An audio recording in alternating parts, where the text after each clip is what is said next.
I'm the head of Toyota this morning. Company president Akio Toyoda, the grandson of the founder, made his first public appearance since the Toyota recalls began to grow and dominate U.S. headlines 2 weeks ago. He apologized and promised to beef up quality control by setting up a special committee that he will head himself. He did not announce any recalls for Toyota's Prius hybrid. Problems have been reported with the software that controls the 2010 model's anti-lock braking system.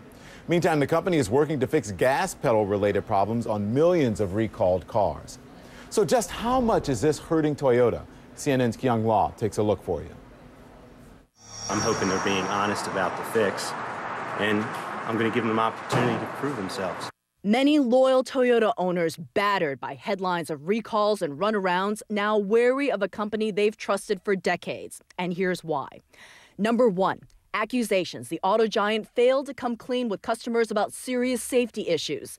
According to the folks at CNNmoney.com, Toyota knew and didn't tell you, at least not right away, with the flaw in its braking system on the hot-selling Prius hybrid. The automaker knew about the problem at least a month ago and claims it made repairs on the assembly line at the end of January. Little comfort for people who bought a Prius before this week. Number two, the safety concerns keep mounting. Toyota confirming it's now checking for possible problems with the brakes on its upscale Lexus hybrid HS250H. Number three, many Toyota service centers are swamped, staying open 24 hours to begin fixing those sticking accelerator pedals that prompted last month's recall of millions of vehicles. It causes you to be anxious. I mean, you can't just jump in your car and expect it to do what it's supposed to do now.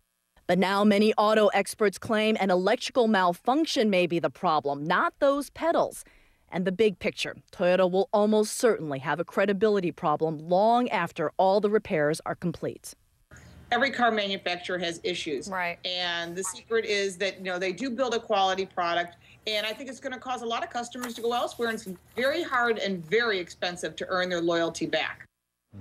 Kyung Law, iReporters. We really appreciate our iReporters. And there you see our two experts right there joining me to talk about Toyota and the recalls and all the problems, the image. That's auto analyst Lauren Fix, and then Peter Valdez de Pena of CNNmoney.com.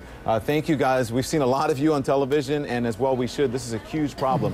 We have finally heard from the president of Toyota. He apologized today, saying it is his responsibility to fix this. Now, we can assume that he is talking, number one, about the physical repairs to the cars, but there's also going to be some image repair. Lauren, how tough is this going to be? Oh, it's going to take some time, Don. I mean, when you think about how long it took for Toyota to come around as just a little Japanese auto manufacturer and build that brand image, that reliability, the quality. Consumers walk in there knowing that they're going to have a great car, great resale value. And now we don't know what kind of impact this is going to be. Sales are down. So obviously this black eye, if you want to call it that, is going to affect the resale value and the leasing value also of these cars. Consumers are going to start looking elsewhere, and it's very expensive to draw those consumers back because it's always cheaper to keep the existing customer. Okay, hold on to that thought. You were talking about the value of the cars. There's something else I want to talk about, but I want to get to Peter right now. The problem seems to keep growing. Latest developments there. So, the transportation secretary said that he feels that Toyota didn't act quickly enough, and there are those who say that they kept quiet about this problem, especially the brake problem. So how does this latest brake problem, what does this latest revelation look to consumers? Well, I don't think it looks very good, and I think it's a problem that's going to cause the people a lot of concern. I mean, Toyota tried to put people's minds at ease by saying, hey, we've had a fix on these cars at the factory since January. But the flip side of that is, wait a minute, doesn't that mean you were investigating this for a while and you kind of knew there was a problem? I mean, I haven't gotten a lot of information from Toyota about this. Perhaps it might be the case they didn't realize how serious of a safety issue it was. Given the benefit of the doubt there, they might not have known how serious it was. But still, it doesn't seem to look very good when you have a fix out there, and they're still working on how to get that fix to the cars that are in consumers' hands. I would have hoped that Toyota would realize right away how serious of an issue a loss of, even momentary loss of braking power could potentially be.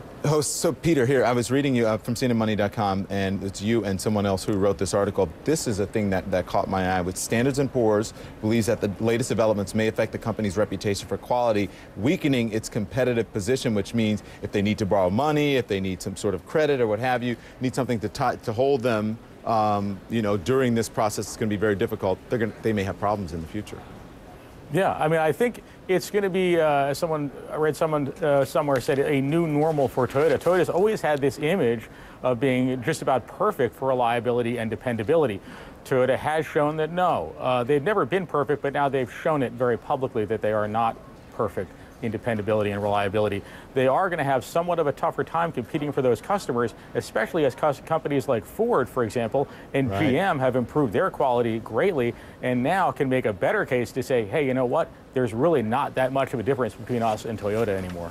Peter and Lauren, thank you very much. We could talk about this all day, and I'm sure we'll see you on the network throughout the evening and then the weekend until this lasts. Thank you. Until this is completed, thank you so much. We appreciate it.